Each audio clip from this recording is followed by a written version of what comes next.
नमस्कार।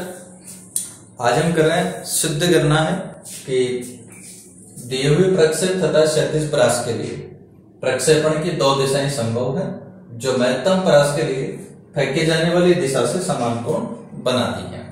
देखिए तो हमें सिद्ध करना है कि दिए हुए प्रक्षेप तथा क्षैतिज परास के लिए एक प्रक्षेप आपको दिया गया है और एक क्षैतिज परास आपको दी गई है, तो उसके लिए प्रक्षेपण की दो दिशाएं हो सकती है।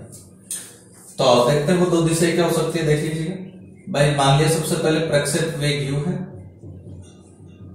माना प्रक्षेप वेग u, प्रक्षेप कोण अल्फा, प्रक्षेप वेग u, प्रक्षेप कोण अल्फा तथा क्षैतिज परास कैपिटल आर है। क्षैतिज परास कैपिटल आर है, इसलिए क्षैतिज परास हम लोग जानते हैं आर इक्वल टू होती है u square sine 2 alpha upon g. ठीक है, अगर प्रक्षेप वेग u हो, प्रक्षेप कोण अल्फा हो और क्षैतिज परास अगर कैपिटल आर हो, तो क्षैतिज परास आर इक्वल टू आपके पास में होता है u square sine 2 alpha upon g. ये आपके पास में आ गई क्षैतिज परास। अब दूसरा देखिएगा, सपोज यहां पर जो प्रक्षेप कोण है अल्फा के स्थान पर अगर π/2 माइनस अल्फा हो तो क्या बनेगा देखिएगा। तो यदि प्रक्षेप कोण π/2 माइनस अल्फा, यदि प्रक्षेप कोण π/2 माइनस अल्फा हो तो capital r equal to u square sine 2, अब अल्फा के स्थान पर आप लोग करेंगे π/2 minus alpha upon g, then are equal to u square sine, हल करिएगा तो ये हो जाएगा pi minus 2 alpha upon g, then are equal to u square, फिर हम जानते हैं कि साइन पाई माइनस एक्स बराबर साइन एक्स ही होता है, इसलिए sine pi minus 2 alpha sine 2 alpha हो जाएगा upon g. Equation number second, आपने क्या देखा कि जब प्रक्षेप कोण अल्फा है तब भी क्षैतिज परास u square sine 2 alpha upon g है, और जब प्रक्षेप कोण को आपने π/2 माइनस अल्फा कर दिया तब भी क्षैतिज परास u square sine 2 alpha upon g आ रही है। यानी कि दो अलग अलग दिशाओं में अपने फेंका तब भी क्षैतिज परास क्या आ रही है, बराबर आ रही है। तो फिर आगे आपको जो क्या करना था, देखो दो दिशाएं, पहला तो ये सिद्ध कर दिया आपने कि प्रक्षेपण के लिए दो दिशाएं संभव है ताकि दोनों में क्षैतिज परास क्या है, बराबर। तो ये तो हमने सिद्ध कर दिया कि जब जैसे आप लोग प्रक्षेप कोण अल्फा और π/2 माइनस अल्फा लेते हैं तो दो दिशाएं होगी, एक तो अल्फा होगी दूसरी π/2 माइनस अल्फा होगी, और दोनों में क्षैतिज परास समान आपको प्राप्त होती है। फिर इसी में आगे आपको प्रूव करना है कि जो महत्तम परास के लिए फेंके जाने वाली दिशा से समान कोण बनाती है।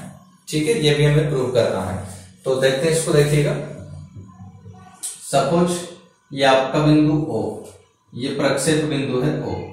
ठीक है, अब एक बात तो आप इसको कोण अल्फा से प्रक्षेपित करते हैं, तो अल्फा कोण से जब प्रक्षेपित करते हैं तो ये लीजिएगा, ये क्षैतिज परास, ये सपोज ये तो आपका OX है और ये सपोज बिंदु A है, तो ये क्षैतिज परास हो गई OA जिस कैपिटल R। ठीक है, अब इसमें देखो प्रक्षेप कोण जो था ये आपके पास में था अल्फा, तो प्रक्षेप कोण आपके पास में था यहां अल्फा। ठीक है, इसको मैं P कर देता हूं, तो OP, तो कोण X OP या POX ये आपके पास में हो गया अल्फा। ठीक है, अब एक जो दिशा है ये आपके पास में है π/2 माइनस अल्फा, π/2 माइनस अल्फा से प्रक्षेपित किया है, तो एक बार हम इसको π/2 माइनस अल्फा से प्रक्षेपित करते हैं, तो सपोज ये आपकी दूसरी दिशा है π/2 माइनस अल्फा, और π/2 माइनस अल्फा पर जब प्रक्षेपित कर रहे हैं तब भी जो परास है वो तो आपके पास में कैपिटल आर ही है। अब परास कैपिटल आर का मतलब ऐसा हो जाएगा, ये लीजिएगा। ठीक है, परास कैपिटल आर ही है, इसलिए जब कोण π/2 माइनस अल्फा से जब प्रक्षेपित करेंगे तब भी ये यही पर आके मिलेगा, और ये प्रक्षेपित कोण हो गया आपका π/2 माइनस अल्फा। बना देता हूं मैं यहाँ, ये लीजिएगा, ये OQ है और भाई ये वाला जो कोण था कोण क्यू ओ एक्स, ये pi by two minus alpha है। अब ये pi by two minus alpha है, तो फिर ये वाला जो कोण है ये अल्फा ये था, ठीक है। अब लेकिन अपने को जो बताना है उसको देखिए जरा ध्यान से। अपने को क्या बताना है कि ये जो दोनों दिशाएं हैं ये महत्तम परास के लिए फेंके जाने वाली दिशा से। तो भाई महत्तम परास कब प्राप्त होती है आपको, जब आप कण को पाई बाई 4 कोण पर प्रक्षेपित करते हैं, तो वो महत्तम दिशा होगी। तो एक बार पाई बाई 4 मैं बना लेता हूं यहाँ पर। तो सपोज ये लीजिएगा, ये आपका हो गया पाई बाई 4 और इसको मैं कर देता हूं एस, ठीक है। तो अब अपने को क्या सिद्ध करना था कि ये जो दोनों दिशाएं हैं, दोनों दिशाएं कौन कौन सी हो गई, एक तो ओपी हो गई, एक ओक्यू हो गई। ये दोनों दिशाएं जो महत्तम क्षैतिज परास वाली दिशा है। अब महत्तम क्षैतिज परास वाली दिशा कौन सी है आपके पास में, ओएस।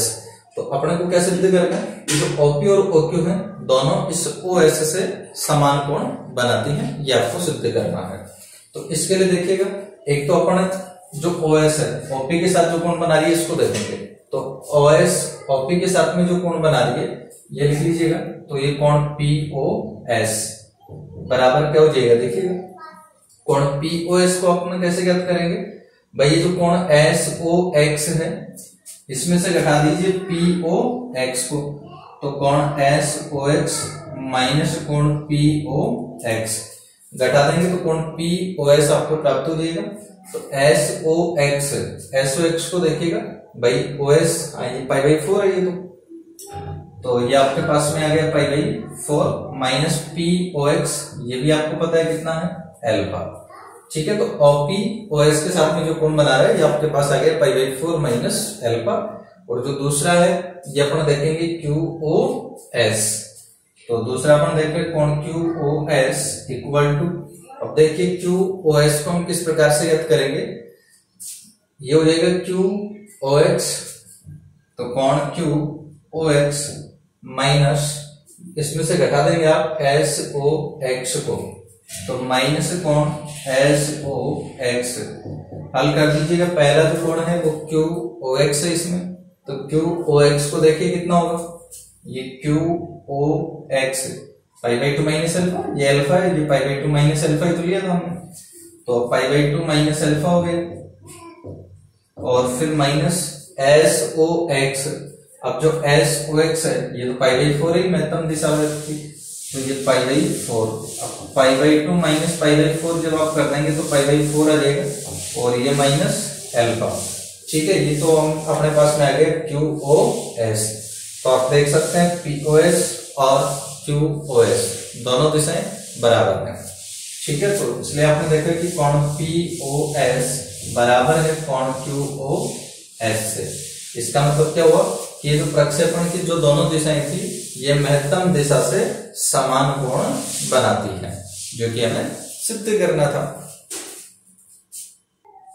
तो अब एग्जाम्पल फर्स्ट, यदि किसी प्रक्षेपी की क्षैतिज परास कैपिटल आर को एवं कैपिटल एच अधिकतम ऊंचाई हो, तो सिद्ध कीजिए कि उसका प्रारंभिक वेग 2g into h plus r square upon 16h और इसकी घात 1/2, ठीक है। प्रारंभिक वेग अपने को ज्ञात करना है। तो मान लीजिएगा कि प्रक्षेप वेग u है, ये प्रारंभिक वेग है आपका, ये जो प्रक्षेप वेग है u, इसी को प्रारंभिक वेग आप लोग कहते हैं।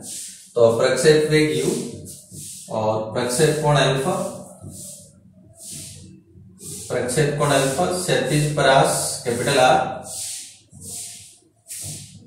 क्षैतिज परास कैपिटल आर एवं अधिकतम ऊंचाई कैपिटल एच है, एवं अधिकतम ऊंचाई कैपिटल एच है।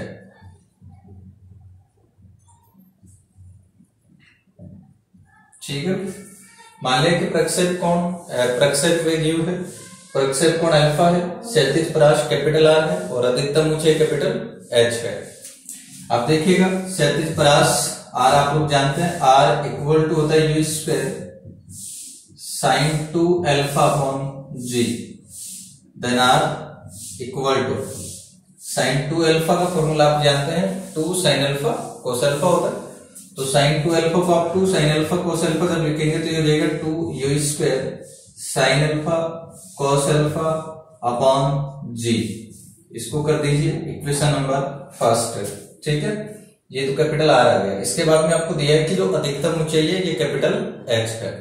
तो अधिकतम ऊंचाई कैपिटल एच है, तो कैपिटल एच के लिए आप फॉर्मूला जानते हैं u square sine square alpha upon 2g, equation number second. अब हमें ज्ञात करना प्रारंभिक वेग, यानी कि u आपको इसमें ज्ञात करना और ये सिद्ध करना है कि u का जो मान है वो ये वाला होगा। यानी कि आपका जो u है ये आंसर आ रहा है g, h और r के पदों में। तो इसलिए आपको क्या करना पड़ेगा, इसमें अल्फा का विलोपन करना पड़ेगा 1 और 2 की सहायता से। तो हम समीकरण 1 और 2 की सहायता से अल्फा का विलोपन यहाँ कर लेंगे। अब अल्फा का विलोपन किस प्रकार से करेंगे, देखो समीकरण 2 से, समीकरण 2 से साइन स्क्वायर अल्फा का मान ज्ञात कर लीजिए। तो साइन स्क्वायर अल्फा ये आपके पास में आ जाएगा 2g h upon you square. ये साइन स्क्वायर अल्फा हो गया। बताइए कोसेक स्क्वायर अल्फा क्या हो जाएगा, यहां से cosec square alpha equal to, तो व्युत्क्रम कर दोगे इसका, तो यू स्क्वायर अपॉन 2gh। ये कोसेक स्क्वायर अल्फा आ गया यू स्क्वायर अपॉन 2gh। ठीक है, तो कोसेक स्क्वायर अल्फा हमने ज्ञात कर लिया है। एक हम समीकरण 1 और 2 से भाग देके tan अल्फा भी ज्ञात कर सकते हैं। तो 2 में 1 का भाग देने पर, 2 में 1 का भाग देने पर, तो 2 में 1 का भाग कर दीजिए। भाग जैसे हम लोग करेंगे तो h बटा r, h बटा r इक्वल टू, देखते हैं क्या बनेगा,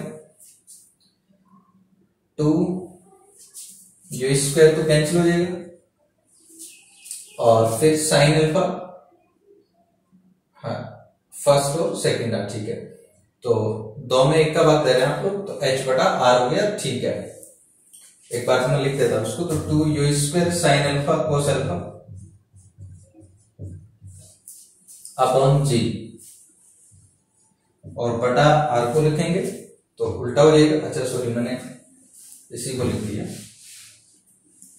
तो h को लिखा एक बार, तो h को लिखेंगे तो you square sine square alpha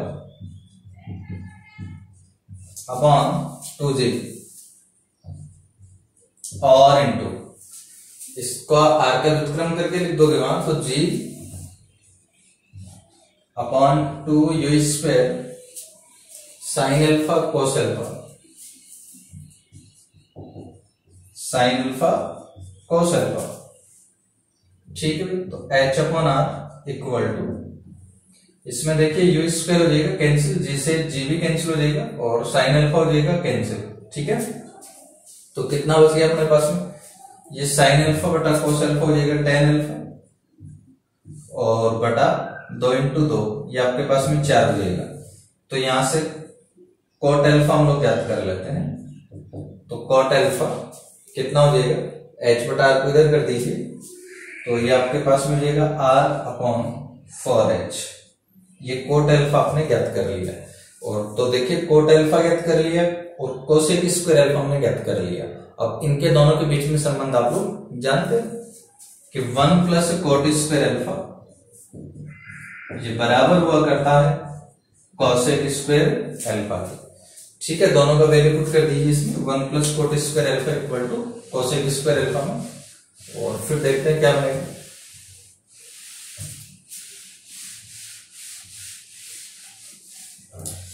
तो वैल्यू पुट करेंगे तो आ जाएगा 1 प्लस कोट स्क्वायर अल्फा, ये कोट अल्फा स्क्वायर करके लिख दीजिए, तो जाएगा r square upon 16 h square equal to cosec square alpha. तो ये आ गया आपके पास यू स्क्वायर अपॉन 2gh।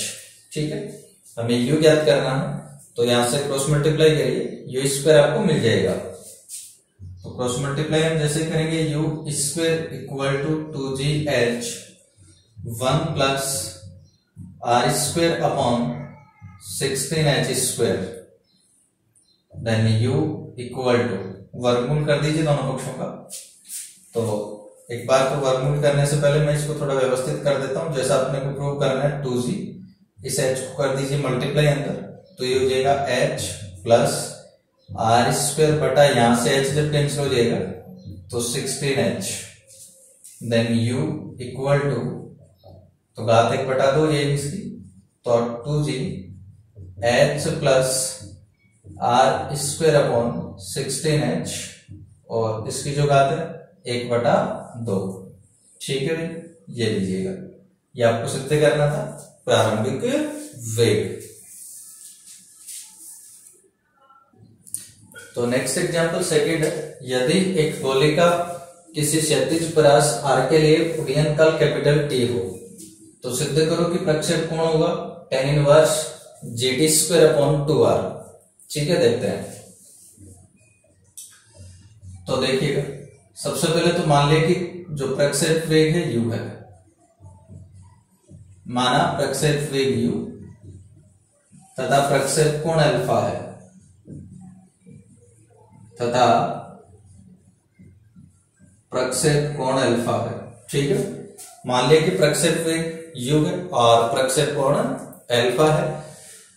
अब हमें सिद्ध करना है कि इसका जो प्रक्षेप कोण है अल्फा वो tan inverse GT square upon 2r होगा।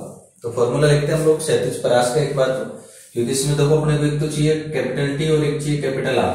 तो कैपिटल R क्षैतिज परास है, तो कैपिटल R का फॉर्मूला आप लिख लीजिएगा। तो चूंकि कैपिटल R इक्वल टू हम लोग जानते हैं u square sine 2 alpha upon g, और साइन 2 अल्फा का अगर फॉर्मूला लिख देंगे तो R equal to 2 sine alpha cos alpha होता है, तो रहेगा 2 u square sine alpha cos alpha upon g, equation number first. ठीक है, ये आ गई आपके पास में क्षैतिज परास कैपिटल R। इसके बाद में दूसरा आपको देखना है उड्डयन काल कैपिटल T। तो कैपिटल T उड्डयन काल, तो उड्डयन काल के लिए जो फॉर्मूला होता है ये होता है अपने पास में 2u साइन अल्फा अपॉन जी। तो ये आता है 2u sine alpha upon g, equation number second. तो एक बार इसका वर्क भी कर लेते हैं साथ ही में, अल्फा ज्ञात करना है तो t square equal to 4 u square sine square alpha upon g square, equation number second. और अब बात कर लीजिएगा, तो फर्स्ट वे 1 व 2 से,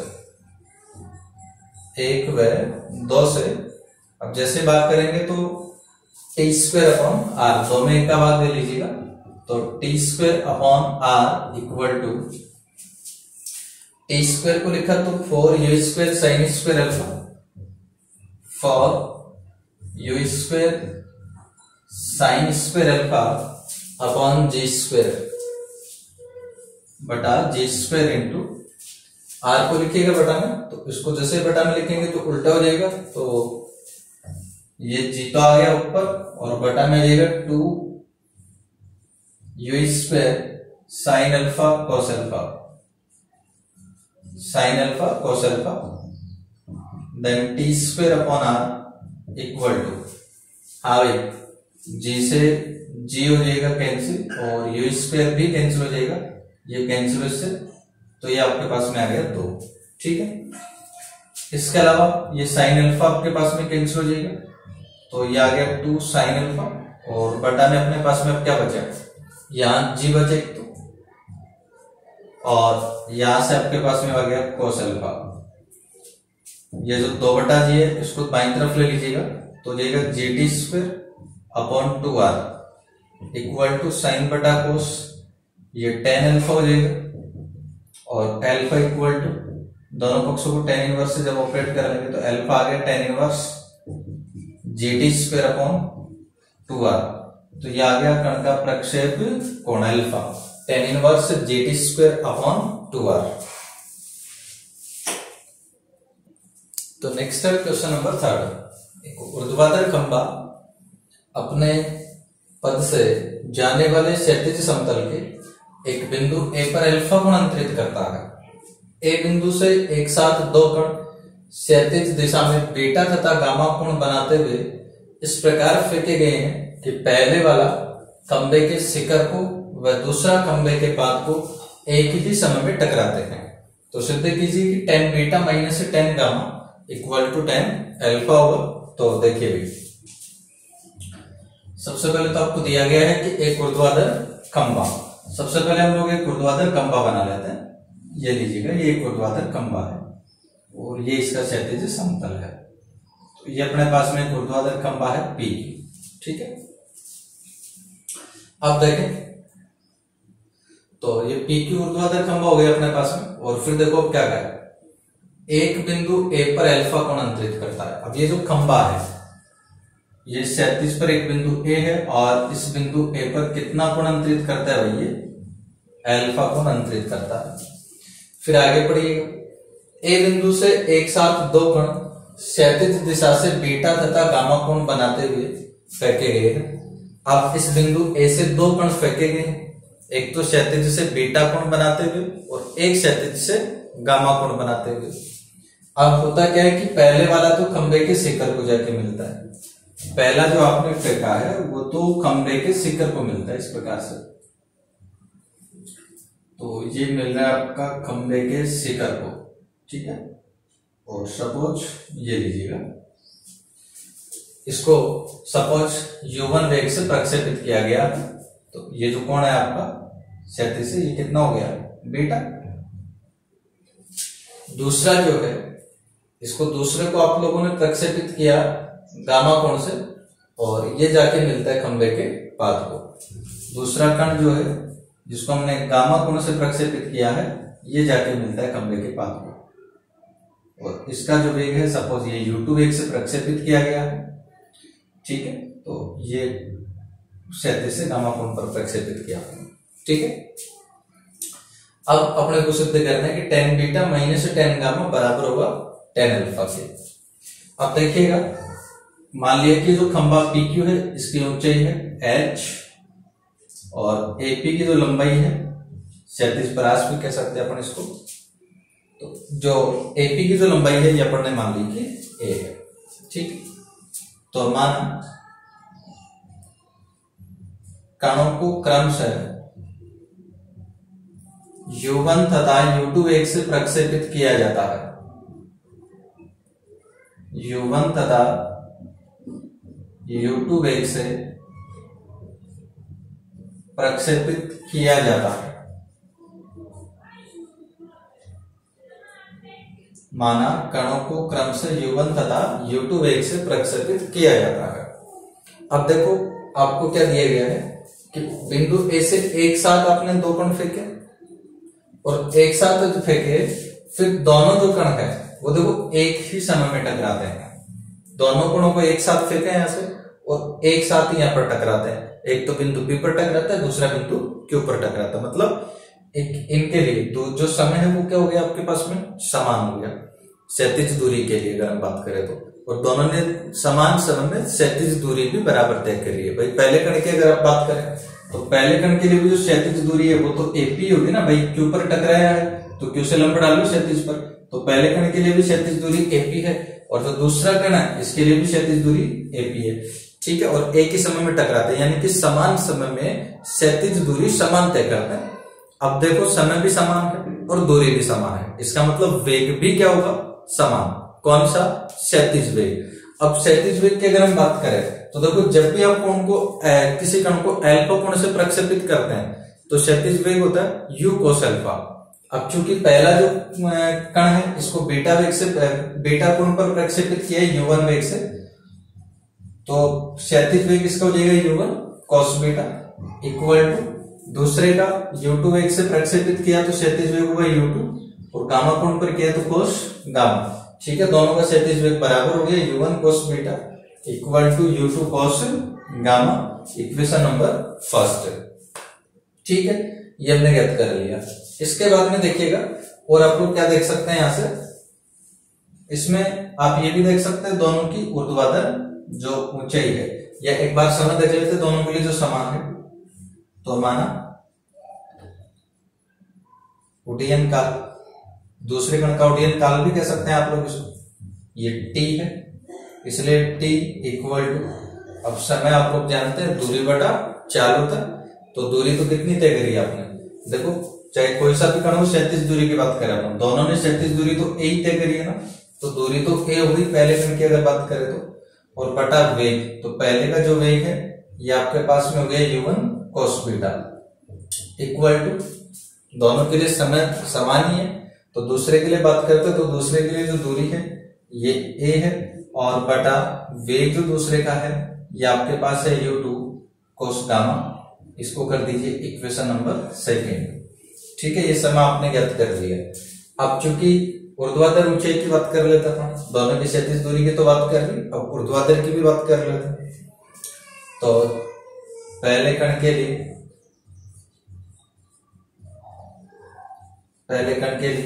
तो देखिए गति की विवेचना में हम लोग कर चुके हैं कि जो ऊर्ध्वाधर ऊंचाई होती है वही, ये आप लोग किस प्रकार से लिखते हैं, जब u वेग से और अल्फा कोण पर प्रक्षेपित किया जाता है तो ये आप लिखते हैं u sin alpha minus 1/2 gt square, ut sin alpha होता है, तो y बराबर होता है ut sin alpha minus 1/2 gt square.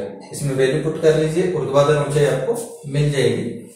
तो पहले कण की अगर बात करें तो पहले कण ने तो कितनी ऊंचाई तय करी है, ऊर्ध्वाधर दिशा में कितनी दूरी तय करी है h, तो y जो है इस y के स्थान पर तो हो जाएगा h इक्वल टू u, यानी पहला जो कण है इसको u1 वेग से प्रक्षेपित किया आपने, और समय तो हमने t लिया है, साइन अल्फा की जगह यहाँ पर देखो बीटा कोण से प्रक्षेपित किया आपने पहले को, तो साइन बीटा हो जाएगा माइनस 1/2 gt स्क्वायर, इसको आप कर दीजिए इक्वेशन नंबर थर्ड।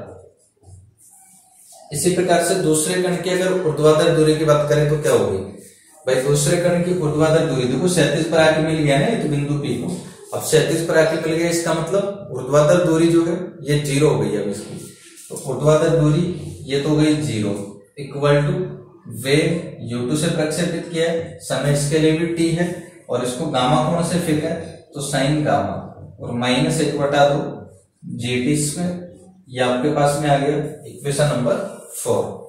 ठीक है ना, ये इक्वेशन नंबर 4 अपने पास में आ गया। तो इक्वेशन नंबर 4 आ गया, तो 3 में से घटा लेंगे अपन 4 को, तो 3 माइनस से 4 से, और 3 में से 4 को अपन जैसे ही घटाएंगे तो देखिए h माइनस 0, ये आपके पास में रहेगा h इक्वल टू, ये आपके पास में क्या हो जाएगा, देखो दोनों को जैसे ही घटाओगे तो t आ जाएगा कॉमन दोनों में से, तो t को कॉमन ले लिया, इसके बाद क्या बचा u1 sin बीटा, तो u1 sin beta minus u2 sin gamma, minus u2 sin gamma, और 1/2 gt स्क्वायर हो जाएगा, कैंसिल दोनों में से जब हम घटा देंगे तो ये अपने पास में आ गया भाई h, तो h इक्वल टू t। अब इसमें अपने को सिद्ध ये करना है tan beta minus tan gamma equal to tan alpha, यानी कि u1 और u2 का विलोपन आपको करना है।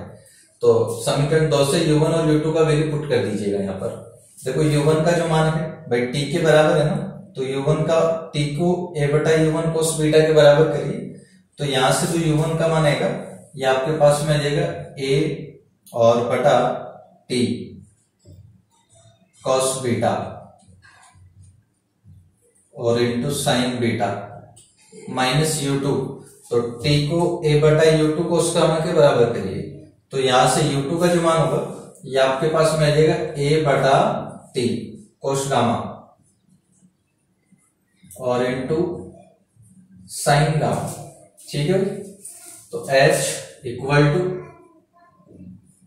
t इंटू a कॉमन आ जाएगा दोनों में से, तो a को कॉमन भी ले लीजिएगा आप लोग, इनमें से दोनों में से a कॉमन आ गया, तो a को कॉमन ले लिया तो at। अब ये बन गया आपके पास में साइन बीटा बटा कोस बीटा, यानी कि tan बीटा, तो tan बीटा और माइनस ये अब बनेगा आपके पास में साइन गामा बटा कोस गामा, यानी कि tan गामा, और इसको हम लोग कर देंगे इक्वेशन नंबर 5।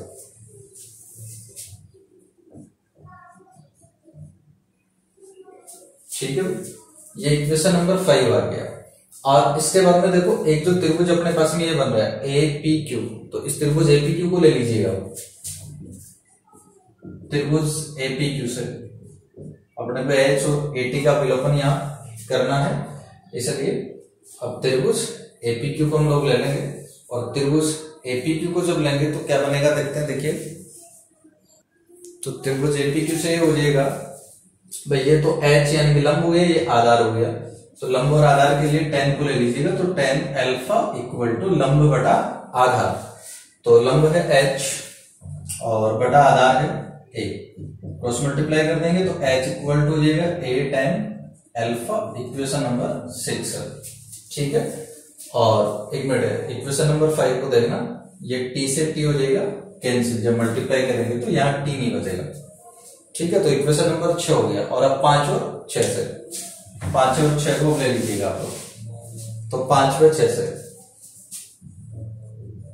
5 व 6 से h का वैल्यू पुट कर दीजिए a tan अल्फा और equal to a tan beta minus tan gamma,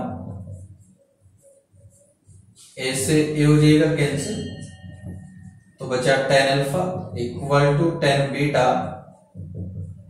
minus tan gamma, ये आपको प्रूव करना था, tan alpha equal to tan beta minus tan gamma.